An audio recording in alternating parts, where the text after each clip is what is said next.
Modern बहू। दीदी, एक बार आप सीमा से मिल तो लीजिए। देखने में साधारण है तो क्या हुआ, पर स्वभाव की बहुत अच्छी है, आपकी बहुत सेवा करेगी। नरेंद्र ने अपनी दीदी को समझाने का प्रयास किया तो राजेश्वरी बोली, नहीं नहीं नरेंद्र, मनीष हमारा एक ही बेटा है, कंपनी में बड़ा अफसर है, उसके लिए मैं कोई साधारण गंवार लड़की नहीं, हाई सोसाइटी वाली गोरी मॉडर्न मैम लाऊंगी। कहते हुए उनका सिर घमंड से ऊंचा हो गया।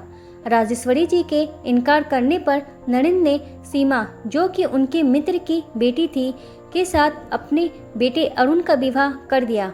महीने भर बाद राजेश्वरी जी ने भी शहर के एक बड़े बिजनेसमैन की बेटी मुक्ता के साथ मनीष का विवाह कर दिया। मुक्ता आजाद ख्यालों की आधुनिक वेशभूषा वाली लड़की थी, जिसके साथ चलने में मनीष बहुत गर्व महसूस करता था। मुक्ता का उठना बैठना हाई सोसाइटी के लोगों में था, जहां महिला किसी भी पुरुष के साथ हंसने, बोलने और डांस करने को अपना सम्मान समझती थी।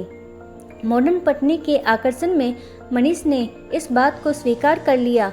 राजेश्वरी जी भी अपनी सहेलियों के बीच अपनी स्मार्ट बहू की बखान करते नहीं थकती। साल भर के बाद नरेंद्र ने राजेश्वरी को अपने दादा बनने की खुशखबरी सुनाई और पूछा कि दीदी, आप खुशखबरी कब सुना रही हैं? तब वह ऐंठ कर बोली, जल्दी क्या है, अभी तो बच्चों के खेलने खाने के दिन है। 2 साल बाद फिर नरेंद्र ने उन्हें पोते होने की खुशखबरी सुनाई।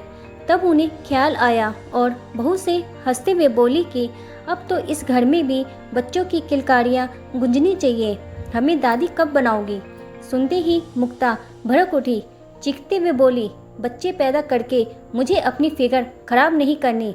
लेकिन बहू वह कुछ कहती उससे पहले ही मुक्ता पर्स लेकर बाहर निकल गई। लाडली बहू की बात सुनकर तो राजेश्वरी जी की उम्मीदों पर पानी फिर गया। मुक्ता उसी दिन से घर देर से लौटने लगी, कभी कभी तो शराब पीकर भी लौटती। राजेश्वरी जी या मनीष के टोकने पर उन्हें गवार और ओल्ड फैशन वाले कहकर कमरे में चली जाती।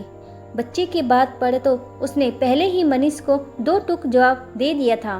अब मनीष को अपनी मॉडर्न पत्नी की आज़ादी खलने लगी और इसलिए दोनों के बीच कलह बढ़ता ही गया। कभी कभी तो वह भी शराब पीकर अपनी माँ पर अपनी भड़ास निकाल देता। राजेश्वरी जी की आंखों पर चढ़ा मॉडर्न बहू का आवरण उतर चुका था। रिश्तेदारों और अपनी सहेलियों को पोते पोतियों के संग खेलते और बातें करते जब वो देखती तो उन्हें सीमा जैसी सुशील लड़की को ठुकराने का बहुत अफसोस होता। वह सोचती कि काश मुझे सीरत की परख होती, अगर सूरत की चमक धमक देखकर मुक्ता को बहू बनाकर मैं अपने पाँव में कुल्हाड़ी ना मारती तो आज सीमा मेरी बहू होती और मेरे घर में भी बच्चों की किलकारियाँ गूंजती। उम्मीद है दोस्तों आज की कहानी आपको पसंद आई होगी। अगर आपको ये कहानी अच्छी लगी है तो मेरे चैनल को लाइक करें, शेयर करें और सब्सक्राइब करें। वीडियो देखने के लिए आपका धन्यवाद।